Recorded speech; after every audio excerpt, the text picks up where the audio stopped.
Kepribadian menjadi salah satu faktor paling penting dalam kepemimpinan. Namun, seberapa besar faktor kepribadian mempengaruhi kepemimpinan? Cek video berikut. Menurut Kue Jaraningrat, kepribadian ialah beberapa ciri watak yang dipelihara seseorang secara lahir, konsisten, dan konsekuen. Menurut Rocek dan Warren, kepribadian ialah sebagai kelompok faktor-faktor psikologis, biologis, dan sosiologis yang didasari dengan perilaku individu itu sendiri. Setelah mendengar dua tokoh ahli sosiologi memaparkan apa itu kepribadian, maka menurut kami kepribadian adalah perilaku yang dimiliki oleh seseorang di muka bumi ini untuk menjalani kehidupan sehari-hari. What an intriguing group of individuals you are. To a psychologist.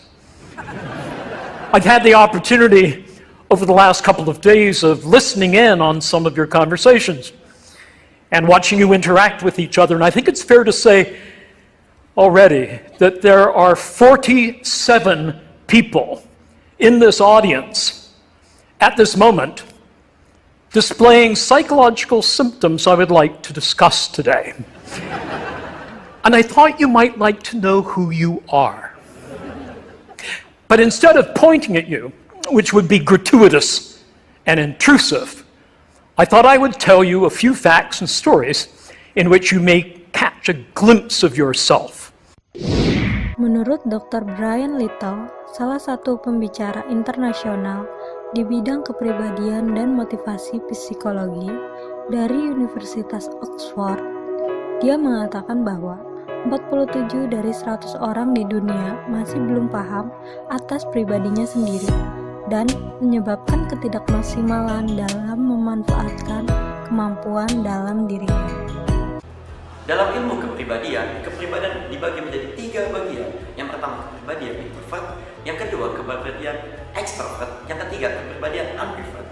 Untuk itu, mari yang pertama kita dengarkan kepribadian introvert dari Susan Cain. When I was 9 years old, I went off to summer camp for the first time, and my mother packed me a suitcase full of books, which to me seemed like a perfectly natural thing to do, because in my family, reading was the primary group activity. And this might sound antisocial to you, but for us, it was really just a different way of being social. You had the animal warmth of your family sitting right next to you, but you were also free to go roaming around the adventure land inside your own mind. And I had this idea that camp was going to be just like this, but better. I had a vision of 10 girls sitting in a cabin, cozily reading books in their matching nightgowns. Camp was more like a keg party without any alcohol. And on the very first day, our counselor gathered us all together, and she taught us a cheer that she said we would be doing every day for the rest of the summer to instill camp spirit. And it went like this. R-O-W-D-I-E, that's the way we spell rowdy, rowdy, rowdy, let's get rowdy. Yeah. So I couldn't figure out for the life of me why we were supposed to be so rowdy, or why we had to spell this word incorrectly.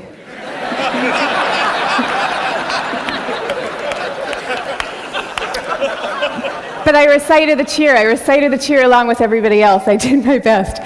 And I just waited for the time that I could go off and read my books. Menurut Susan Cain, di suatu acara, dia berkata bahwa ketika dulu ada seseorang introvert melakukan kegiatan perkemahan dan ia amat takut untuk berbaur. Namun, sang guru membuat suatu metode di dalam perkemahan tersebut dengan menyanyikan yel-yel, yaitu rowdy atau gaduh, sehingga seseorang introvert ini pun dibuat bingung mengapa ia harus menjadi gaduh, dan akhirnya ia pun dapat berbaur dengan teman-temannya di perkemahan. Jadi, dari gambaran Susan Cain tadi, tidak selamanya seorang introvert itu pendiam, namun dia hanya lambat beradaptasi saja dengan lingkungan. Kepribadian yang kedua yaitu kepribadian ekstrovert. Mari kita dengarkan kepribadian ekstrovert menurut Catherine Lucas. I was so confused and uncomfortable. Was I being criticized for being an extrovert? It's the thing I like best about myself. Now, I will fully admit I can be an annoyingly cheerful person. I am that person who talks to everyone on an airplane.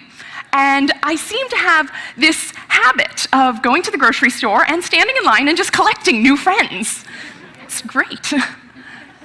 But it seemed that what I thought was my best attribute, what was actually my biggest deficit. Menurut Catherine Lucas, dalam acara TED Talk, dia menyebutkan bahwa memang khalayak umum mengetahui bahwasannya seseorang ekstrovert adalah kalangan yang menyenangkan. Bahkan jika dia baru bertemu orang di bandara pun, dia bisa langsung akrab dan rileks. Namun, itu bisa jadi blunder juga apabila kita tidak bisa memilih kawan kita, karena mudah juga dimanfaatkan karena terlalu mudah akrab. Jadi, teruntuk seseorang yang ekstrovert, mulailah buat skala prioritas lingkunganmu, karena itu baik untuk hidup kalian. Yang terakhir ada kepribadian ambivert, yaitu kepribadian yang jarang diketahui oleh orang umum. Apa itu ambivert? Kita dengarkan menurut Hesijo. So an ambivert, what might that be? I think of introversion and extroversion as more of being on a spectrum, and being an ambivert means you land somewhere in the middle.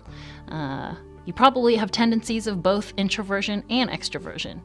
You find that you do really enjoy your downtime by yourself, but you also find that you like to be around other people, and connection with other people is also something that gives you energy. So the idea with this ambivert personality is that you have all these tendencies, ultimately making you a pretty flexible person. A study was done at UPenn that shows about 2/3 of adults are actually more ambiverted than either extreme introvert or extrovert. So we find that ambiverts are generally more flexible in their communication style with other people, which shows that they're sometimes even better at connecting with others on a deeper level. They're able to kind of adapt to a particular situation, which helps them adapt their approach to the people in that situation. Dikala semua orang membicarakan orang introvert dengan indahnya, mereka bisa memanfaatkan waktu sendirinya, me time, atau bahagianya seseorang yang ekstrovert karena selalu menyenangkan lingkungan di sekitarnya.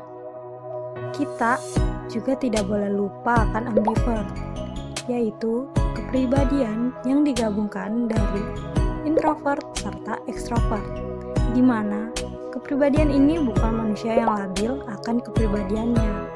Namun, ini memang sudah banyak dimiliki oleh orang banyak, dan membuat dia dapat menyesuaikan di segala situasi obrolan dengan seseorang. Setelah mendengar penjelasan dari beberapa tokoh yang tadi sudah disebutkan di video sebelumnya, penting bagi seorang pemimpin untuk mengetahui kepribadian tiap anggotanya, karena memang kepribadian adalah salah satu faktor penting dalam mendukung produktivitas serta kinerja dalam satu organisasi. Maka dari itu, pemimpin harus mengetahui kepribadian tiap anggotanya. Sekian video dari kami. Thanks for watching. God bless for you all.